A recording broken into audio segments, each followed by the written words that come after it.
نحمده ونصلي ونسلم على رسوله الكريم اما بعد فاعوذ باللہ من الشیطان الرجیم بسم اللہ الرحمن الرحیم لا تقنطوا من رحمت اللہ صدق اللہ مولانا العظیم۔ سامعین و ناظرین اکرام، اللہ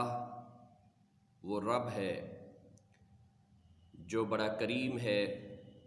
بڑا رحیم ہے اور بڑا بخشنہار ہے۔ جب اس نے اپنے بندوں کو پیدا کیا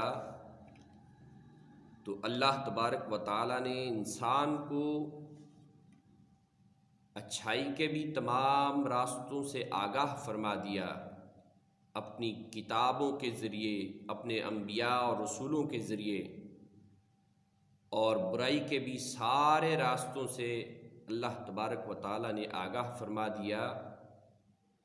کہ یہ راستہ صراط مستقیم کا ہے اور یہ راستہ گمراہی، تباہی اور بربادی کا راستہ ہے، آگاہ فرما دیا۔ اور ساتھ ہی اللہ تبارک و تعالیٰ نے جب انسان کو پیدا فرمایا تو اس نے اپنی رحمتوں کو کئی گناہ بڑھا دیا۔ حضور علیہ الصلوۃ والسلام فرماتے ہیں کہ اللہ تبارک و تعالیٰ نے جب اپنے بندوں کو پیدا کیا تو اللہ تبارک و تعالیٰ نے اس دن سے اپنی رحمتوں کے بارے میں لکھ دیا، اپنی رحمت کے بارے میں یہ لکھ دیا کہ ان رحمتی تغلب غضبی، کہ آج سے میری رحمت میرے غصے کے اوپر حاوی ہو گئی ہے، میری رحمت بڑھ چکی ہے اور میرا غصہ کم ہو چکا ہے۔ اگر اللہ تبارک و تعالیٰ کی رحمت حاوی نہ ہوتی تو ہم اپنے ان سارے اعمال، کردار اور کرتوتوں کے ساتھ شاید زندہ نہ رہ پاتے۔ حضرت ابو سعید خدری رضی اللہ تعالیٰ عنہ سے روایت ہے، وہ فرماتے ہیں کہ حضور علیہ الصلوۃ والسلام نے فرمایا کہ ایک شخص تھا جو کہ بڑا گناہ گار تھا، اس نے زندگی میں نیکی ہی کوئی نہ کی تھی۔ جب وہ قریب الموت ہوا تو اس نے اپنے بیٹوں کو بلا کر کہا کہ اے بیٹو، میں تمہارا کیسا باپ ہوں؟ انہوں نے کہا کہ آپ تو بڑے اچھے ہیں، بڑے مہربان ہیں۔ تو باپ نے وصیت کی، نصیحت کی کہ جب میں فوت ہو جاؤں تو میری میت کو جلا دینا اور جلا کر اس کو راکھ بنا کر، اس کو پیس کر کچھ کو دریاؤں میں بہا دینا اور کچھ کو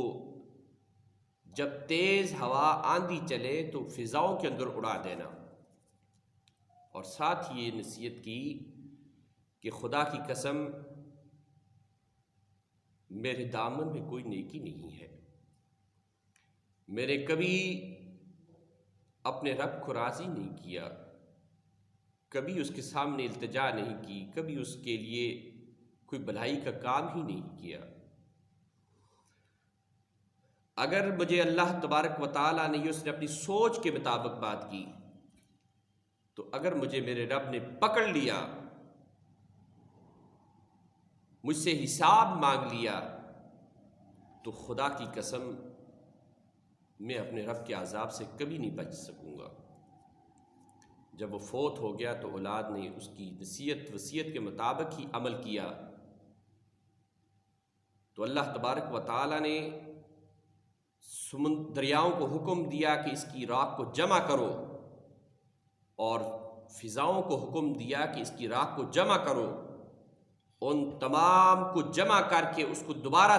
حکم دیا کہ اس کو تیار کرو۔ جب اس کو تیار کر دیا گیا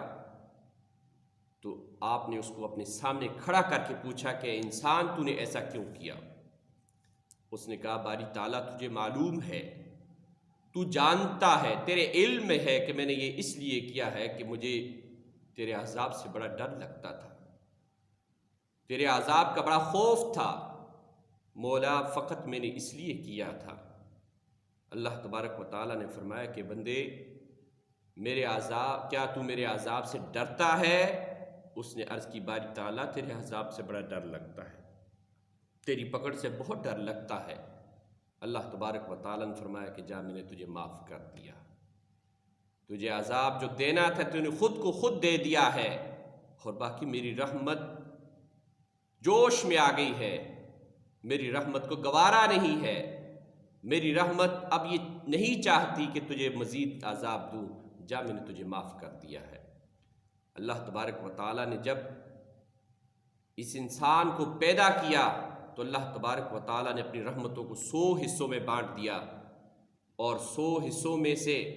99 حصے اپنے رحمت کے اپنے پاس، اپنی قدرت کے پاس رکھ دیے، اپنی ذات کے اندر 99 حصوں کو رکھ دیا، اور ایک حصے کو پوری کائنات کے اندر